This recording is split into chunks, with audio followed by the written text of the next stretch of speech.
Bonjour à tous.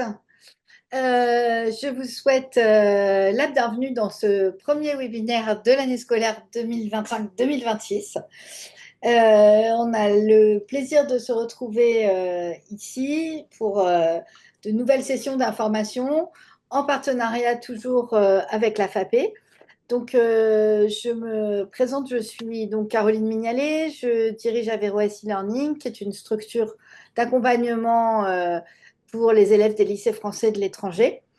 Et nous animons tout au long de l'année scolaire, enfin entre maintenant et le mois de mars pour être plus exact, une série de webinaires destinés à couvrir des thématiques essentiellement centré sur la pédagogie, la compréhension des systèmes, la compréhension des enjeux aux différents niveaux, donc du collège jusque ce soir aux études supérieures. Donc on se retrouve effectivement ce soir pour aborder la question des études en sciences politiques. Donc je vais y revenir tout à l'heure. D'un point de vue organisationnel, donc je suis donc Mélissa de la FAPE va se présenter juste après. Je suis accompagnée par Cécile qui travaille chez Averroès e-Learning et qui est en relation avec les familles et les élèves. Donc je vous invite. Alors, je ne représente ni Sciences Po, ni personne, ni aucune institution à part moi-même ce soir. Donc, je vais partager avec vous notre connaissance en fait du système des études en sciences politiques, le fonctionnement, ce que l'on en sait sur les derniers rapports de jury, etc. Donc, n'hésitez pas au fur et à mesure à partager vos questions via le chat. On s'arrêtera à plusieurs moments pour que Cécile puisse organiser un petit peu vos questions et les regrouper.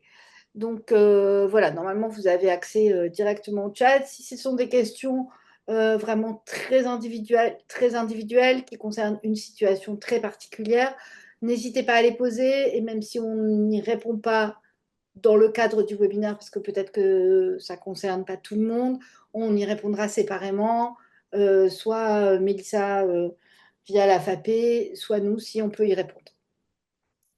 Voilà, donc je vais partager mon écran et donner tout de suite la parole à Mélissa pour qu'elle se présente. Oui, bonsoir. Juste en deux mots, on est très très content de retrouver tout le monde, de retrouver Caroline et Cécile et de recommencer cette série de webinaires. Merci donc à vous tous d'être présents. Donc la FAPE fédère vos associations de parents d'élèves du réseau d'enseignement français à l'étranger et uniquement du réseau. Donc on est présent partout dans le monde. Et je ne vais pas en dire plus parce qu'on a un nouveau site internet, fape.org. Allez voir ce qui s'y passe. Et voilà, et très bon webinaire. Merci beaucoup, Mélissa. Merci. Donc, on va rentrer directement dans le vif du sujet. Je pense que donc aujourd'hui, l'objectif, c'est vraiment un petit peu de balayer tout ce qui peut se faire en France principalement pour les études en sciences politiques. Donc, quand on parle de sciences politiques, on parle sciences politiques, relations internationales. Ça, c'est un gros ensemble. Donc, on verra les processus de sélection pour Sciences Po Paris, bien sûr, qui est l'institution de référence, et puis pour les instituts d'études politiques. Et puis on verra comment, dans un dernier temps, comment on peut se préparer à ces concours assez exigeants. Alors, en France, donc je vais essayer d'être synthétique parce que c'est quand même un petit peu, parfois un petit peu confus, surtout quand on habite loin.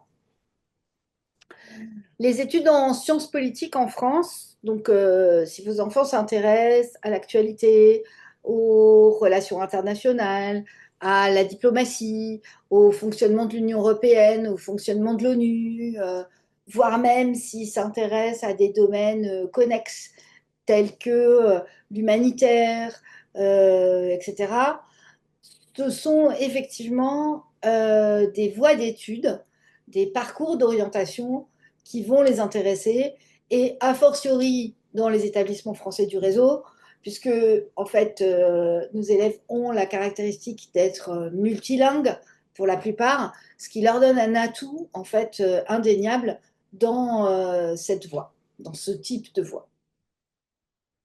Donc même s'il existe des possibilités de faire des études en sciences politiques ou en relations internationales à l'étranger, bien évidemment, donc selon où vous êtes basé, il existe de très bonnes formations aux États-Unis, il existe de très bonnes formations en Angleterre, enfin au Royaume-Uni, il existe de très bonnes formations aux Pays-Bas, euh, pour les principales, enfin celles vers lesquelles nos élèves se dirigent principalement.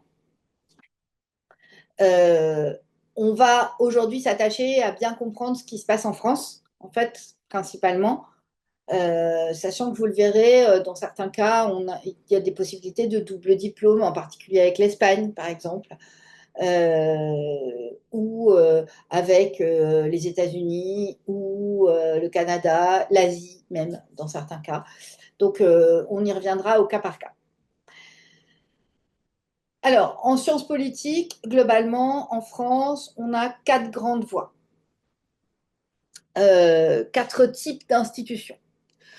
On a des instituts de sciences politiques. Ces instituts de sciences politiques, donc, ils se divisent, subdivisent, j'ai envie de dire, en trois groupes. Première institution, excessivement bien classée à l'international, qui existe depuis plus de 100 ans, excessivement renommée, euh, Sciences Po Paris. Sciences Po Paris, c'est une institution de type universitaire qui forme des étudiants aux sciences sociales, de manière générale, avec un accent fort sur les sciences politiques. Sciences Po Paris, c'est, on le verra, comme les autres instituts d'études politiques, pardon, ce sont des formations en 5 ans. C'est-à-dire que ce sont des filières dans lesquelles on rentre pour 5 ans, c'est-à-dire pour son bachelor, puis pour ses masters. Voilà, la logique est celle-là. Il y a très rarement de réorientation à l'issue de la fin du bachelor. Ça n'a même pas de sens, c'est pas conçu comme ça. Donc Sciences Po Paris, donc c'est un cursus en 5 ans, 3 ans de bachelor, 2 ans de master. Donc quand les enfants sont au lycée, ils candidatent bien évidemment au bachelor de Sciences Po Paris, c'est-à-dire donc au premier cycle. Je le répète, une fois qu'ils sont rentrés dans le premier cycle, ils ont une place de droit dans un des masters de Sciences Po Paris. Sciences Po Paris, comme son nom l'indique, est basé à Paris, principalement, en tout cas pour tous ses masters. Et historiquement, l'école est à Paris. Peu à peu, l'école a grandi, et en fait, elle s'est aujourd'hui implantée, enfin délocalisée, j'ai envie de dire, en région pour les bachelors. C'est-à-dire que, en ce qui concerne le bachelor, donc les 3 premières années de Sciences Po Paris, la plupart des étudiants font leurs études en région. Chaque région étant spécialisée sur une zone géographique. J'y reviendrai plus en détail. Euh, En master, tous les étudiants reviennent à Paris, quel que soit le master suivi. En plus de cette offre classique, donc ce qu'on appelle l'admission simple à Sciences Po Paris, Sciences Po Paris propose un ensemble de doubles diplômes avec soit des universités étrangères, soit des universités françaises dans des disciplines spécifiques. Donc, je prends un exemple, Sciences Po Paris propose à l'étranger un double diplôme avec la Louis Université de Rome, avec la Freie Universität de Berlin, avec l'université, son nom m'échappe, je crois que c'est Baptiste University à Hong Kong, avec Columbia University aux États-Unis, avec l'université de Berkeley en Californie, avec l'université de Vancouver au Canada. Et je dois en oublier une ou deux, mais voilà à peu près les doubles diplômes qui sont proposés. Dans le cas des doubles diplômes, de manière systématique, le bachelor se fait non pas en 3 ans, mais en 4 ans. C'est-à-dire 2 ans à Sciences Po Paris, 2 ans dans l'université partenaire. Voilà, donc le double diplôme avec Columbia University, par exemple, c'est 2 ans à Paris, les premières et deuxième années à Paris, et troisième et quatrième année à Columbia. Et ensuite, on rentre en master. En ce qui concerne les doubles diplômes avec des universités françaises, euh, là, ça se fait essentiellement avec des universités parisiennes, à Paris. Donc, vous avez des partenariats avec l'université de la Sorbonne. Et donc, on peut faire un double diplôme Sciences Po philosophie, par exemple. Donc, où on fait en parallèle la licence de philo de la Sorbonne et le bachelor de Sciences Po Paris. Avec l'université Pierre et Marie Curie, on va avoir des doubles diplômes en sciences, physique, sciences du vivant, mathématiques. Avec la Sorbonne, il y a aussi un double diplôme en histoire. Voilà. Donc, c'est pas un peu Sciences Po, un peu la Sorbonne, c'est vraiment, les étudiants font les deux cursus. Donc, ça s'adresse quand même à des étudiants qui, bien évidemment, ont une puissance de travail, une capacité de concentration, etc., très importante. Voilà globalement pour Sciences Po Paris. Alors, je sais que ça, déjà, ça peut être un peu perturbant, mais voilà comment ça fonctionne. Les campus de région pour le bachelor, donc quand je dis région, parce que c'est comme ça qu'ils les appellent, donc c'est des campus qui sont basés dans des villes de province, donc hors Paris. Et chaque campus est axé sur une zone géographique du monde spécifique. C'est une zone d'étude.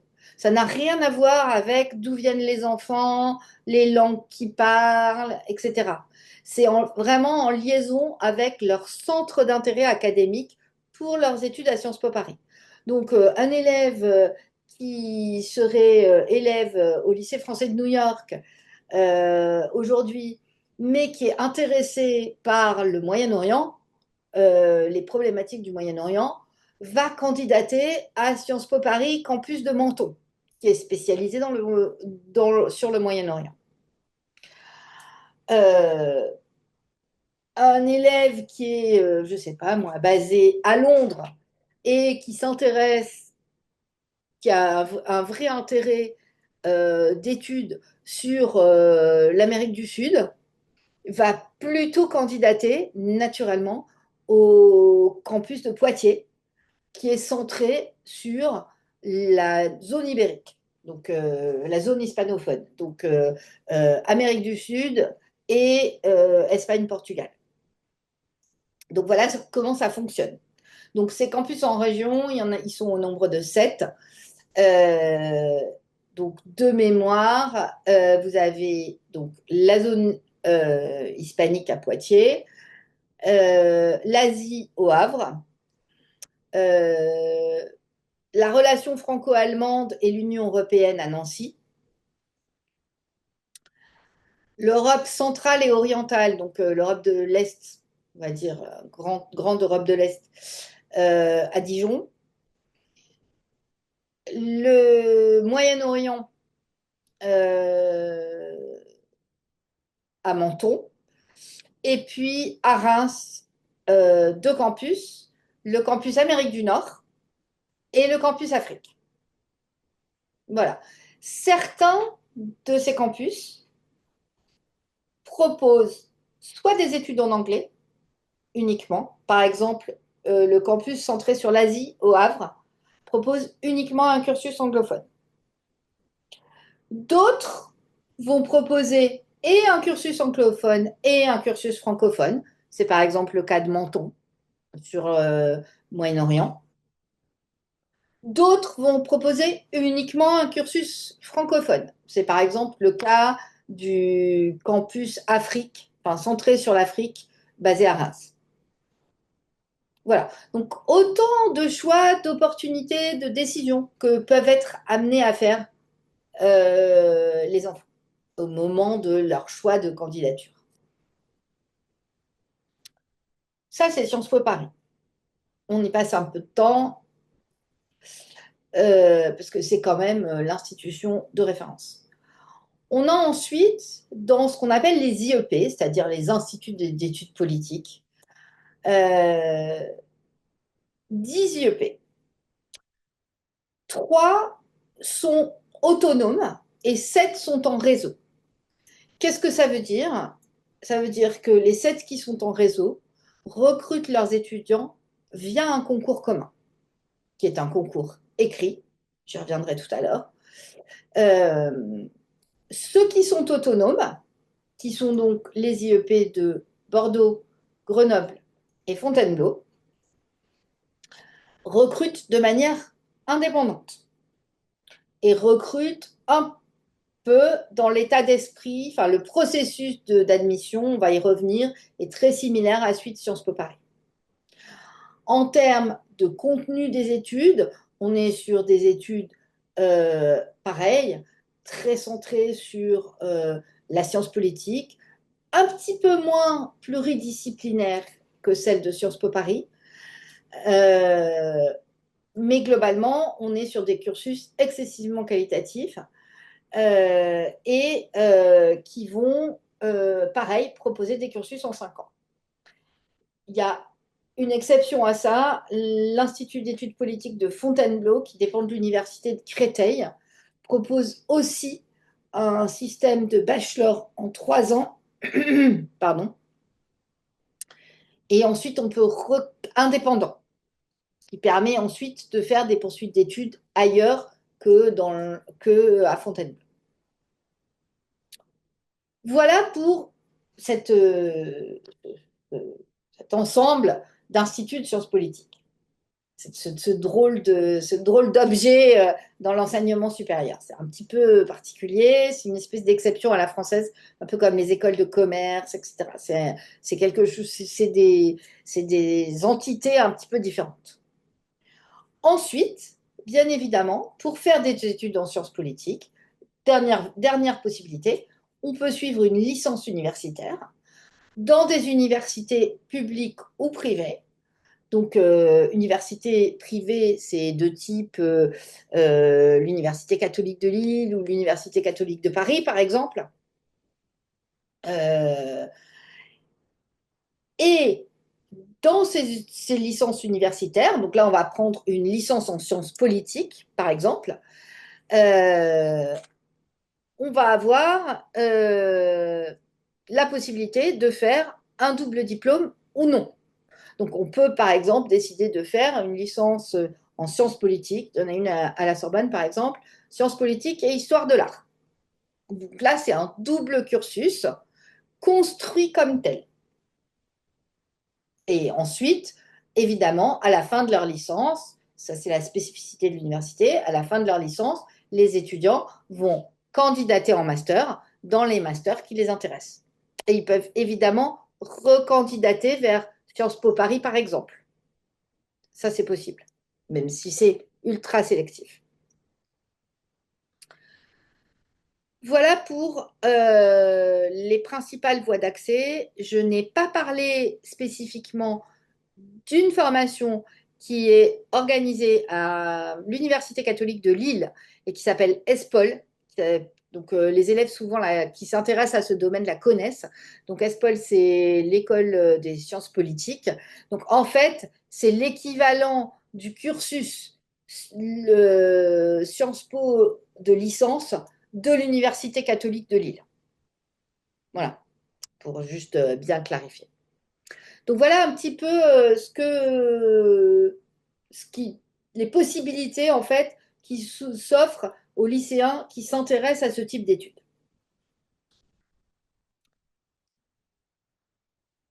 Alors, on va du coup aller regarder les processus de sélection de manière un peu plus détaillée dans chacun des cursus. Donc, je ne sais pas, Cécile, si tu as déjà des questions, tu veux déjà que je m'arrête ou...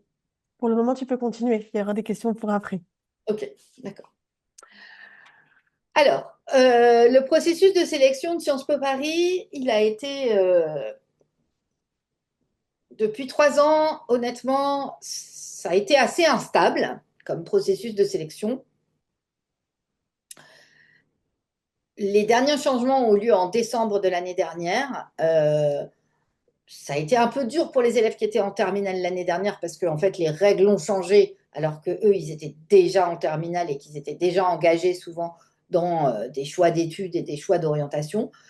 Mais là, je pense qu'on est sur quelque chose qui est assez stabilisé. Donc, globalement, euh, évidemment, c'est un concours. C'est-à-dire que quand je dis concours, je ne vais pas parler d'épreuve écrite, mais c'est un concours dans le sens où il y a des épreuves d'admissibilité, puis pour les candidats admissibles, une épreuve d'admission, puis un classement, une barre en fait limite pour pouvoir intégrer. Donc voilà, donc, c'est globalement ce qui s'appelle un cursus sélectif avec un concours. Alors, la phase d'admissibilité se déroule sur Parcoursup. Qu'est-ce que ça veut dire? Ça veut dire que le dossier des enfants, des candidats, est évalué sur la base de leur bulletin de notes de première et de terminale. C'est fini, on ne regarde plus les bulletins de seconde, ce qui était le cas jusqu'à l'année dernière, c'est terminé. Donc, bulletin de première, les 3 bulletins de première et le bulletin du premier semestre ou les 2 premiers bulletins de terminale. C'est ça qui va être pris en compte, globalement. Plus les notes de bac. Quelle note de bac de quelle note de bac disposent vos enfants quand ils vont candidater sur Parcoursup? Ben, uniquement les notes de bac français. Donc, dans le dossier d'admissibilité, la note du bac de français écrit compte pour 60% de la note d'admissibilité.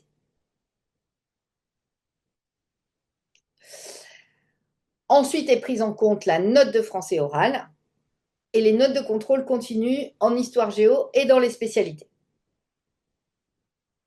Ça donne une première note qui, comme vous le voyez dans le carré juste à droite, qui vient du site de Sciences Po, est une note sur 20.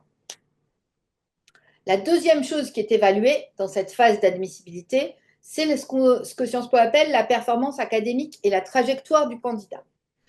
Donc ça, c'est évalué au travers de la régularité des résultats de l'élève entre la première et la terminale, sa progression, son positionnement dans la classe. Comment est-ce qu'il se situe dans sa classe? Est-ce qu'il est en tête de classe ou bien est-ce qu'au contraire, il est dans le ventre mou, enfin dans la moyenne de la classe? Les appréciations des enseignants, celles qui figurent sur les bulletins et celles qui sont remplies par les enseignants dans un document qui est alimenté dans Parcoursup, qui s'appelle la fiche à venir, qui est remplie par les, par les preuves de vos enfants de terminale au moment où ils font leur candidature, leur vœu sur Parcoursup. Cette performance donne aussi à peu près enfin pas à peu près, donne une note sur 20. En tenant compte de ces deux notes, les notes de bac et la performance académique, ça donne une note globale qui va permettre de déterminer qui est admissible et qui ne l'est pas. À partir de là, les candidats déclarés admissibles vont passer un oral de 25 minutes, entre 20 et 30 minutes, mais donc officiellement 25 minutes. Oral qui va compter pour 50% de la note finale. Donc, c'est-à-dire que cet oral compte autant que l'ensemble des résultats d'admissibilité. Cet oral, il se déroule en 3 temps. Un temps où le candidat se présente, il a 2 minutes pour se présenter, donc c'est quelque chose qu'il a bien évidemment préparé. Ensuite, il y a une dizaine de minutes sur un commentaire et une analyse d'images spontanée. On présente aux élèves 2 images, très souvent des œuvres d'art, qu'on leur demande de commenter et d'analyser. Et ensuite, une troisième partie, qui dure environ 15 minutes, entre 10 et 15 minutes, qui est destinée à évaluer la motivation du candidat, son intérêt pour Sciences Po, son parcours jusque-là, ses centres d'intérêt, sa connaissance de l'actualité, etc. Voilà, son profil. Une fois que tous les candidats sont... L'oral se passe en visio pour tous les candidats, quel que soit l'endroit où ils sont basés. Donc les candidats en France ou ailleurs, tout le monde passe l'oral en visio. À l'issue de l'ensemble de ces oraux, qui se déroulent entre fin avril et le mois de mai, début juin, quand sont publiés les résultats sur Parcoursup, ben, un certain nombre de candidats sont admis définitivement. D'autres sont sur liste d'attente, puisque certains candidats peuvent être admis sur plusieurs diplômes. Je vais y revenir et donc libérer des places. Évidemment, ce n'est pas des listes d'attente qui remontent beaucoup, vous vous en doutez. C'est-à-dire que quand on est admis à Sciences Po Paris, il faut vraiment qu'on ait un truc super top pour dire non, je ne prends pas Sciences Po Paris, finalement, je vais là. Ou qu'on ait changé d'avis dans ses choix d'orientation. Mais voilà. En gros, Sciences Po Paris, c'est 12 000 candidats et les chiffres de juin 2025, c'est 1246 admis. Donc, ça fait globalement un taux d'admission de 10%. Je vais aussi rajouter ici qu'en termes de profil des candidats, 96%, 96%, donc presque 100%, hein, des admis ont une mention très bien au baccalauréat. Donc, sont à plus de 16 de moyenne au baccalauréat. En fait, voilà. Donc, c'est un peu ça quand même le profil des élèves. Je rajoute ici sur le processus de sélection une petite aparté, mais je peux y revenir si besoin. En ce qui concerne les doubles diplômes, pour un certain nombre de doubles diplômes, la procédure est indépendante de Parcoursup. Et donc, les élèves vont candidater selon, par exemple, les universités américaines qui sont partenaires avec Sciences Po. Ce sont les universités américaines qui gèrent le processus d'admission. Donc, ça veut dire qu'on est sur des calendriers de type US avec des candidatures qui doivent être envoyées entre fin décembre et tout début janvier. Et des oraux qui, en général, se déroulent au mois de février. Voilà. Donc ça, c'est la petite précision qu'il faut apporter. Ce n'est pas tous les doubles diplômes, mais c'est tous les doubles diplômes nord-américains. Et c'est le double diplôme avec UCL à Londres aussi. Et, et, et je crois que c'est tout.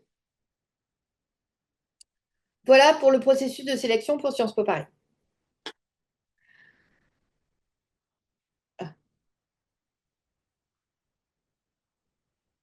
En ce qui concerne les instituts d'études politiques, donc là, j'ai essayé de faire un tableau parce que je comprends bien que c'est un peu, c'est pas hyper sexy, c'est un peu rébarbatif, mais bon, je ne sais pas très bien comment le faire autrement, je vous avoue. Alors, en ce qui concerne le réseau Sciences Po, et donc les 7 Sciences Po, les 7 IEP qui sont euh, à Saint-Germain-en-Laye, à Toulouse, à Aix-en-Provence, à Lille, à Strasbourg, à Lyon, etc., à Rennes. Là, c'est un concours écrit. Concours écrit qui comporte 3 épreuves qui se déroulent J'ai mis avril 2026, mais on n'a pas encore la date. J'ai encore vérifié juste avant de démarrer le webinaire. On ne connaît pas encore la date pour cette année, mais l'année dernière, c'était le 25 avril 2025. Donc voilà, et c'est toujours à peu près ça. C'est toujours un samedi, le concours. C'est forcément en présentiel et c'est forcément en France. C'est-à-dire il y a des centres dans les territoires d'outre-mer, dans les départements et territoires d'outre-mer. En revanche, il n'y a aucun centre à l'étranger. Donc ça veut dire que si vous êtes par exemple en Espagne ou sur le continent africain, euh, hors, euh, hors Algérie, Tunisie, vous passez vos épreuves à Toulouse. Si vous êtes, je ne sais pas moi, aux Pays-Bas et au Royaume-Uni, vous passez vos épreuves à Lille. Si vous êtes en Allemagne, vous passez vos épreuves à Strasbourg. Et ensuite, c'est assez bien expliqué sur leur site. Et ensuite, bah, si vous ne vous trouvez pas, globalement, vous passez vos épreuves, les enfants passent leurs épreuves à Saint-Germain-en-Laye. Mais j'insiste, ce concours se déroule en présentiel en France. Donc, c'est 3 épreuves écrites sur une journée, il n'y a pas d'oraux. Il y a une épreuve de ce qu'on appelle de questions contemporaines. Donc, questions contemporaines, c'est un mélange d'économie, de sociologie, de philosophie, de culture générale, etc. C'est une disserte qui est COEF3. Il y a 2 thèmes, je reviendrai tout à l'heure. Cette année, c'est solidarité au pluriel et le vivant. Ce sont les 2 thèmes. Donc là aussi, ça se prépare. Il y a une épreuve d'histoire, donc sur le programme de terminale, mais bien évidemment avec assez approfondi sur le programme de terminale. Et puis il y a une épreuve de langue vivante. Globalement, sur l'ensemble des 7 établissements, il y a 1100 places. Il y a beaucoup de candidats. Globalement, on est à un taux d'admission d'environ 9%. Je vais préciser aussi que les candidats, les bacheliers qui sont admis en première année dans un institut d'études politiques représentent à peu près 50% des admis. Les autres 50%, ce sont des étudiants qui ont déjà fait une première année de licence. Une première année de licence d'histoire, une première année de, je ne sais pas, en tout cas une première année d'études. Autre, ça peut être une première année de prépa, puis finalement ça ne leur a pas plu, une première année de licence de philo ou de licence de lettres. Voilà, c'est des étudiants qui passent le concours après une première année. Ça peut être aussi après une première année d'hypocagne, par exemple, de prépa littéraire. Voilà, donc globalement, c'est presque, bah, c'est plus sélectif quand on rapporte le nombre de candidats aux places disponibles que Sciences Po Paris, étrangement. Ensuite, on a les 3 IEP indépendants qui, eux, globalement, je vais pas trop rentrer dans le détail, qui ont des processus d'admission qui sont assez similaires à ceux de Sciences Po Paris, c'est-à-dire que l'admissibilité est évaluée sur la base du dossier Parcoursup des élèves, et ensuite il y a un oral. Parfois, comme à Grenoble ou à Bordeaux, on demande aux élèves de communiquer une copie d'un devoir fait en classe. Parfois, il y a un oral de langue, parfois, il n'y en a pas. Bon, je vous avoue que les oraux de langue pour les élèves, enfin, pour nos élèves dans les lycées français de l'étranger, pas quelque chose qui nous. On s'y intéresse assez peu. Euh, voilà. Donc, euh, ces IEP-là ont chacun des spécificités. L'IEP de Fontainebleau, par exemple, offre une filière spécifique dans laquelle qui mélange les sciences et la science politique, et qui donc, par exemple, exige pour certains bachelors, pour un bachelor au moins, une spécialité scientifique. L'IEP de Bordeaux a la spécialité de proposer énormément de filières binationales, donc c'est-à-dire Sciences Po Bordeaux en partenariat avec l'Espagne, Sciences Po Bordeaux, en partenariat avec Hong Kong, une filière binationale avec le Portugal, une filière binationale avec, enfin, il y en a vraiment énormément. Et donc, à chaque fois, ça multiplie pour les enfants les possibilités de candidature. C'est-à-dire qu'on peut de nouveau, c'est comme pour Sciences Po Paris, on peut de nouveau candidater à Sciences Po Bordeaux, la filière normale, et puis Sciences Po Bordeaux, la filière binationale portugaise, par exemple. Voilà. Donc voilà pour les processus de sélection. La seule chose que je dirais globalement sur l'ensemble de ces processus de sélection, c'est que ça se prépare un peu quand même. Quels que soient les cursus, quelles que soient les voies choisies, ça se prépare, ça se prépare.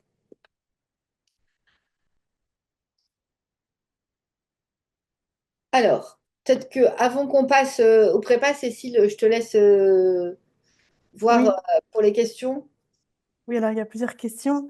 Alors notamment dans la partie sélection des dossiers, est-ce que tu sais s'il y a un algorithme qui va calculer les notes minimales absolument à avoir ou pas pour Sciences Po Paris? Alors pour le coup, voilà. Je ne sais que ce que j'ai pu lire, etc. Donc, je suis pas. Je... C'est pas vrai parce il y a 4 ans, au moment où, justement, l'année où Sciences Po Paris a supprimé son concours écrit, en fait, j'étais dans le pool des évaluateurs. Donc, je sais. Il n'y a pas d'algorithme, si ça n'a pas changé. Euh, Chaque dossier est effectivement évalué en double même, c'est-à-dire qu'il y a 2 évaluateurs par dossier et c'est excessivement long d'ailleurs. Et en fait, c'est la moyenne des 2 notes des évaluateurs qui fait la note de l'élève. Et pour la partie note de bac et pour la partie parcours de l'élève, trajectoire. Voilà, donc il n'y a pas d'algorithme. Ok. Est-ce que il y a des notes, enfin, la question est revenue plusieurs fois, minimales dans les SP à avoir pour pouvoir se dire qu'on peut tenter Sciences Po Paris? Bon, alors je vais pas mentir quand même, il n'y a pas de note minimale, mais quand le rapport de jury dit que 96% des élèves ont une mention très bien au bac, on est sur des élèves qui ont donc plus de 16 de moyenne. Donc voilà, c'est quand même ça le profil des élèves à Sciences Po. Euh, Il n'y a pas de note vraiment minimale. En revanche, ce qui serait un problème, c'est un élève qui, sur une de ses spé, qui décide de conserver en terminale, donc une spé qu'il apprécie, qu'il a choisie, etc. Il a, je ne sais pas moi, 16 de moyenne en première, et en terminale, il passe à 12. Ça poserait un problème en termes de trajectoire, à mon sens. Mais il n'y a pas de note minimale, c'est-à-dire qu'on a le droit de progresser. L'idée, pourquoi les spé sont regardés en particulier? Parce que dans le raisonnement, et ça c'est depuis la disparition du concours, c'est comme ça que c'est perçu à Sciences Po, par Sciences Po, à partir du moment où les élèves ont choisi ces matières, c'est que normalement, ils doivent en tout cas exceller, ou tout du moins progresser. Voilà. La note de bac français, parce que j'imagine que la question est venue aussi, euh, son poids est énorme, c'est clair. Euh, Là non plus, il n'y a pas de note minimale. C'est-à-dire, bon. Mais je pense que si 60% de la note, de cette note sur 20, donc c'est-à-dire de la moitié de votre admissibilité, donc on est quasiment, globalement, la note de français, c'est un tiers de l'admissibilité. Bon, si on a eu 8, si l'élève a eu 8, et ça peut arriver, et c'est un accident, et ça ne va pas ruiner sa vie non plus, mais je pense que c'est pas la peine de dépenser beaucoup d'énergie pour rentrer à Sciences Po Paris en bachelor. Voilà, c'est quand même que je préfère être honnête quand même. Voilà. Maintenant, est-ce que tu penses qu'il y a des doublettes de spécialités à privilégier pour intégrer Sciences Po à Paris ou même les Non, autres alors là, franchement, instituts? je pense pas qu'il y ait de doublette de spécialité. Euh, et ça c'est clairement affiché, et d'une manière générale, l'origine des élèves est assez variée. Donc, je ne vais pas vous dire qu'on a autant d'élèves qui ont maths physique que d'élèves qui ont SES et Géopo, mais c'est quand même hyper varié. Voilà. On a évidemment une majorité d'élèves qui ont au moins une spé, soit en sciences éco, soit en géopolitique, parce que, a priori, ça fait plutôt sens. Mais il n'y a pas de, c'est pas du tout un prérequis. En revanche, je dirais que pour les IEP, pour le concours écrit des IEP, là, on est quand même sur deux épreuves qui sont une disserte en questions contemporaines et une analyse de comparé de documents en histoire. Et là, il y a quand même un travail rédactionnel, enfin une capacité à rédiger, à structurer ses idées, etc., qui est importante, alors que les élèves de terminale travaillent bien évidemment en philo, travaillent en histoire. Mais un élève qui a maths, physique comme spécialité, c'est sûr que je pense que le temps qu'il passe sur la philo, à mon avis, c'est peut-être pas suffisant. Voilà, ça aide vraiment de savoir présenter ses idées, analyser ses idées, réfléchir, structurer, dégager une problématique, etc. Autant de choses que, par exemple, on fait en SES ou dans une moindre mesure en géopolitique. Mais là, en géopolitique, on travaille beaucoup l'histoire, on travaille véritablement la matière. Donc, voilà.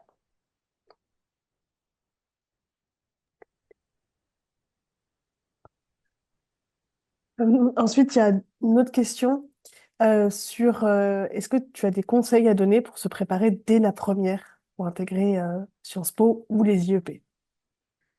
Alors, dès la première, j'ai envie de dire, ben, depuis maintenant l'année dernière, le nerf de la guerre, c'est quand même le bac de français. Donc, en fait, c'est euh, c'est vraiment, il faut aller passer son bac de français en disant, je vise 16 à l'écrit. Voilà. Donc, ça, c'est un premier objectif. C'est un objectif très noble et qui demande quand même du travail. Et ensuite, je dirais que, en fait, si déjà en première, vous savez que c'est ce type d'études qui vous intéresse, euh, les élèves ont naturellement cet intérêt pour l'actualité, pour les choses qui se passent dans le monde, pour la géopolitique, etc. Et c'est ça qu'il faut cultiver, en fait. C'est-à-dire, il faut être capable, qu'est-ce qu'on attend à Sciences Po au moment de l'oral? Qu'est-ce qu'attendent les examinateurs? Ils n'attendent pas des perroquets qui savent répondre à tout. En fait, c'est impossible. Ce sont des élèves de terminale. Personne n'est. Tout le monde sait très bien qui on a en face de nous. En fait, mais ce qu'on recherche, c'est des jeunes qui savent réfléchir, qui savent argumenter, qui savent prendre position sur un sujet en justifiant leur prise de position. Il y a jamais de bonne ou mauvaise réponse, mais il y a la capacité à dire, ben voilà, sur cette question-là, voilà ce que moi je pense, et je pense ça parce que, je suis nourrie, alimentée, etc. Donc ça, c'est vrai que c'est un intérêt qui se nourrit dès la première. Ça peut se faire par de l'actualité, ça peut se faire par bouquiner, ça peut se faire par lire des choses qui sont publiées. Ça peut, voilà, il y a tout un tas d'outils qui permettent de se nourrir, mais d'un point de vue purement scolaire, bah, c'est bien sûr avoir, j'ai envie de dire, un bon dossier, c'est-à-dire de bonnes notes un peu partout, avec quand même un gros focus sur cet objectif de note de bac français.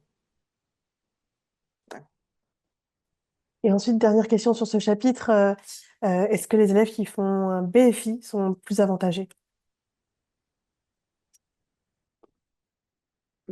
Ils sont ni désavantagés ni avantagés, je dirais. Euh, les élèves qui font BFI, alors statistiquement, en fait, les élèves qui font BFI ont beaucoup plus de mentions très bien au baccalauréat que les élèves qui font pas BFI. Enfin, en fait, on se rend compte, après, ça fait pas très longtemps, mais bon, on aura un webinaire sur les parcours internationaux dans les lycées français, mais globalement, on se rend compte que quand même les élèves qui font BFI sont plutôt des élèves qui surperforment, qui sont plutôt des très bons élèves, parce que le volume horaire, le volume de travail, etc., est tel que ça s'adresse plutôt à des très bons élèves. Donc, mais dans le processus d'admission, ils sont ni avantagés ni désavantagés, je dirais. Je peux continuer. Ok. Alors, du coup, hop,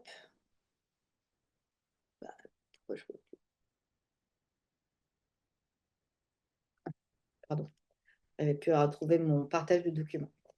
Excusez-moi. Donc, en termes de préparation, comment ça se passe? Donc, nous, pour les élèves des lycées français de l'étranger, depuis maintenant 6 ans, donc, on propose une prépa Sciences Po. Alors, enfin, on propose deux prépas Sciences Po aujourd'hui. Une pour Sciences Po Paris, Grenoble et Bordeaux, principalement, euh, qui s'articule autour de ce que je viens de vous dire. C'est-à-dire que en aucun cas, on ne peut être exhaustif, ni sur l'actualité, ni sur les problématiques géopolitiques du monde, ni etc. Ça, c'est impossible.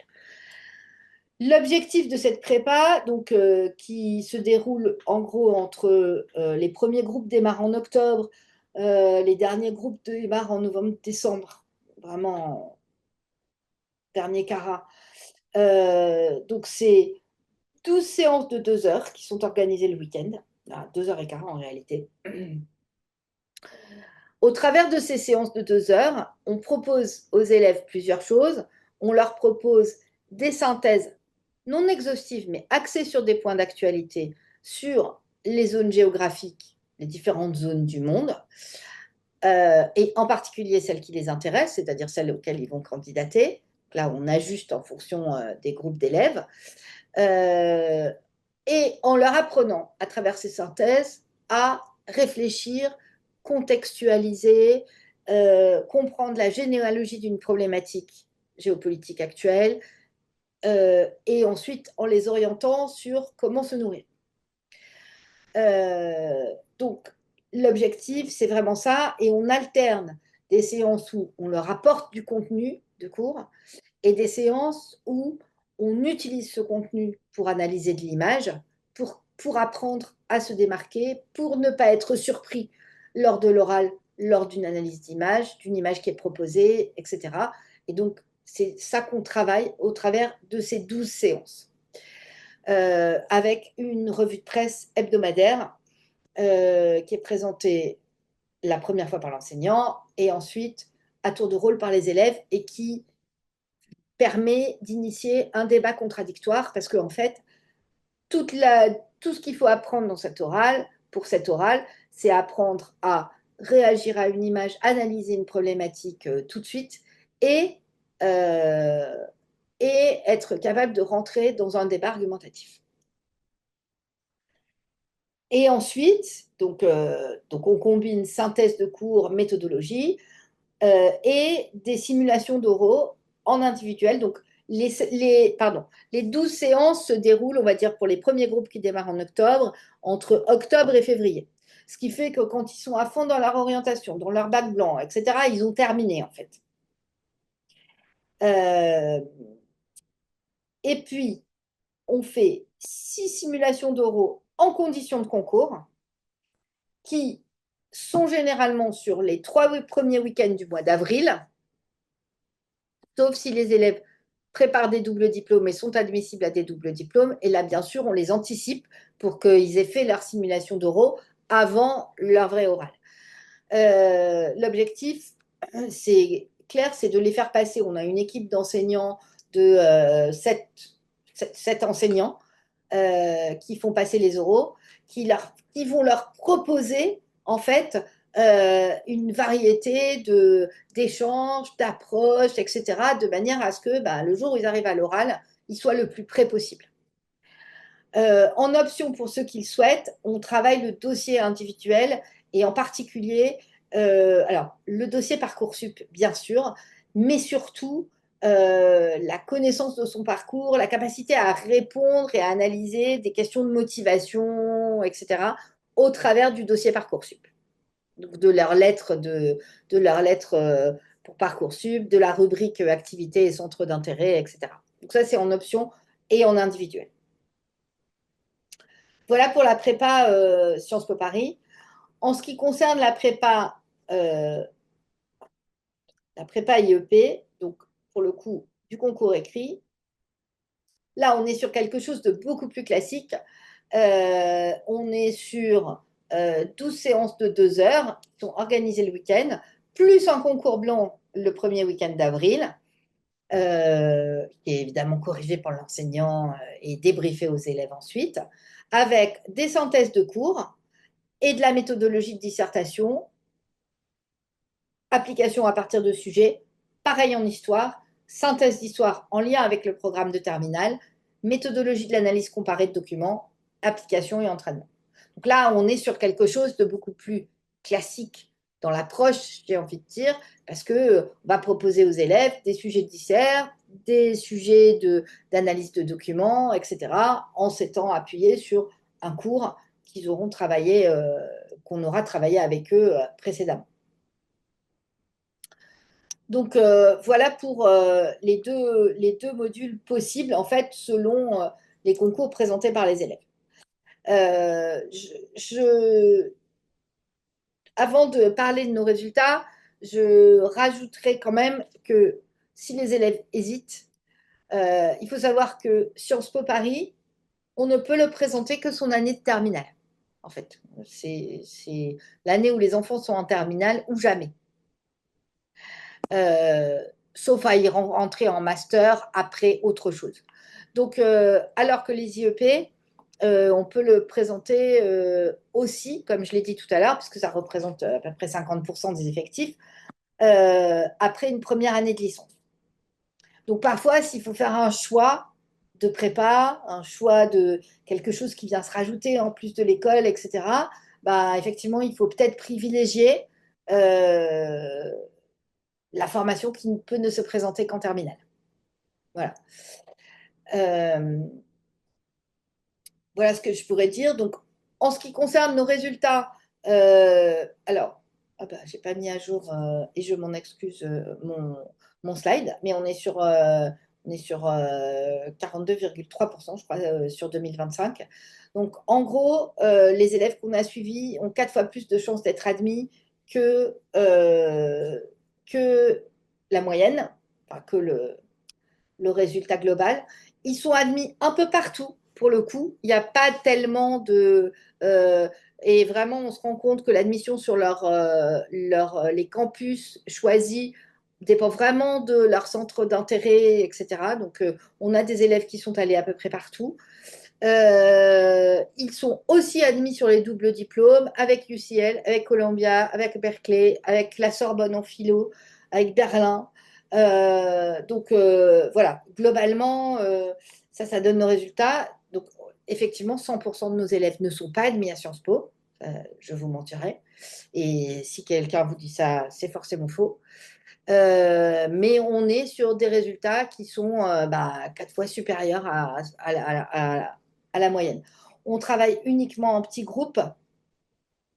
Euh, L'intérêt de travailler en petits groupes sur ce type de prépa, c'est que, en fait, pour un enseignant, moi j'interviens dans la prépa Sciences Po, je ne vais pas vous mentir, intervenir en prépa Sciences Po, c'est le rêve d'un enseignant en fait, parce que on n'a que des jeunes ultra motivés qui s'intéressent à énormément de choses, qui sont très acteurs de leurs apprentissages, qui sont là le samedi soir, le samedi en fin de journée, ou le dimanche en fin de journée, ou le samedi matin, parce qu'ils ont envie.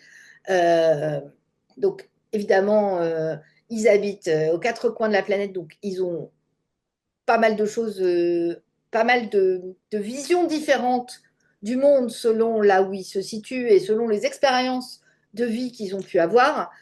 Euh, donc, euh, donc voilà, donc cette dynamique de groupe, elle leur sert énormément. Il n'y a pas du tout, même si c'est un concours, il n'y a pas du tout entre eux d'esprit compétitif. Il y a véritablement un esprit de challenge intellectuel et de faire que chacun va être meilleur et qui fonctionne excessivement bien. En ce qui concerne les IEP, on a 33% d'admis, donc 3 fois plus que la moyenne. Donc voilà ce que je peux dire en termes de résultats bruts. Euh, Est-ce que je crois que c'est à peu près tout ce que je voulais présenter ce soir sur la prépa Sciences Po, les prépa Sciences Po. Est-ce que Cécile, tu as d'autres questions? Oui, quelques petites questions sur un élève de terminale, par exemple, qui veut faire une année de césure. Est-ce qu'il peut candidater à Sciences Po Paris? Alors oui, mais il peut candidater à Sciences Po Paris cette année et il peut ensuite demander un report de son admission. Ou bien il peut aussi demander à Sciences Po Paris l'autorisation de se présenter après son année de césure. On a le cas, je me mélange, l'année dernière, d'une élève qui était à Sarrebruck, si je me souviens bien, euh, qui avait obtenu euh, un Abibac et qui était partie faire une année de césure. Elle était partie faire de l'humanitaire en Amérique du Sud. Elle avait fait deux choses, un stage en entreprise et de l'humanitaire en Amérique du Sud. Et avant de partir, en fait, elle avait demandé à Sciences Po Paris l'autorisation de candidater l'année suivante, l'année de son retour. Donc, c'est ce qu'elle a fait. Elle a candidaté du coup à Bac+1. Mais il ne faut pas le faire en cachette, enfin, ça s'anticipe en fait. Voilà. Donc, si l'année de césure est, enfin, comment dire, justifiée, pas si tant, enfin, ça fait, il n'y a aucun jugement de ma part, mais si l'année de césure correspond à un projet pour l'élève et que, etc., je ne vois pas pourquoi Sciences Po dirait non, mais il faut leur poser la question. C'est plus facile de faire ça que d'être admis cette année et de reporter son admission, parce que ça, c'est plus compliqué. Voilà.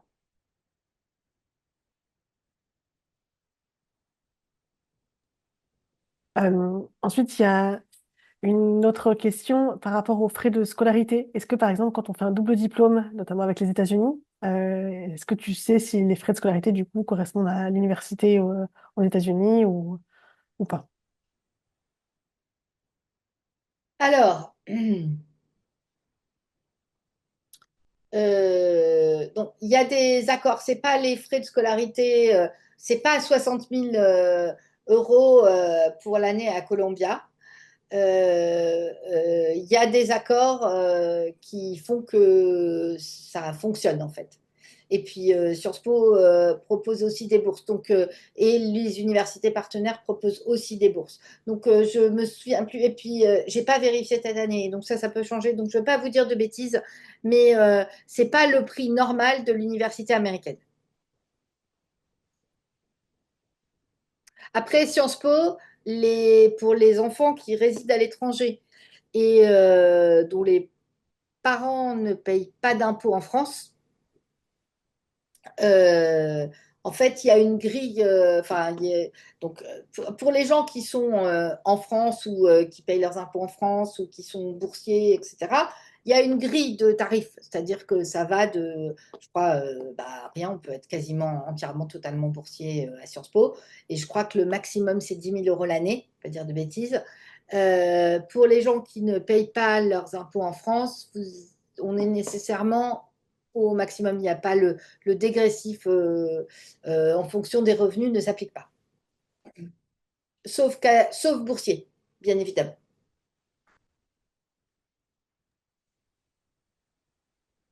je crois avoir fait le tour des questions. Ok. Eh bien, alors, si vous êtes intéressé par une de nos prépas, je vais peut-être finir là-dessus, ou vous pouvez bien évidemment consulter notre site internet ou nous contacter directement. Sur notre site internet, vous trouverez bien évidemment les informations détaillées sur les prépas. Vous pouvez cliquer sur se préinscrire et à ce moment-là, on rentrera en contact avec vous de manière à pouvoir échanger sur les besoins spécifiques de vos enfants ou leurs questionnements, ou etc. Euh, voilà, donc je vous invite à les regarder et puis on est à votre disposition, Cécile ou moi, bien évidemment, pour répondre à toutes vos questions que vous aurez ce soir, demain ou qu'auront les enfants. On va enregistrer, enfin ce webinaire a été bien évidemment enregistré. On vous enverra l'accès au replay dès qu'il aura été monté pour être rendu un peu plus convivial, un peu plus sympa à regarder. Voilà. Je vous souhaite une très bonne soirée. Je vous remercie beaucoup Merci beaucoup. de votre présence ce soir et de vos questions. J'espère que j'ai pu vous apporter des éclairages, même si c'est un sujet parfois un peu confus. Et je vous dis à très bientôt. Notre prochain webinaire sera consacré jeudi prochain au collège. Pour le coup, on change de registre. Voilà, très bonne soirée à tous. Au revoir.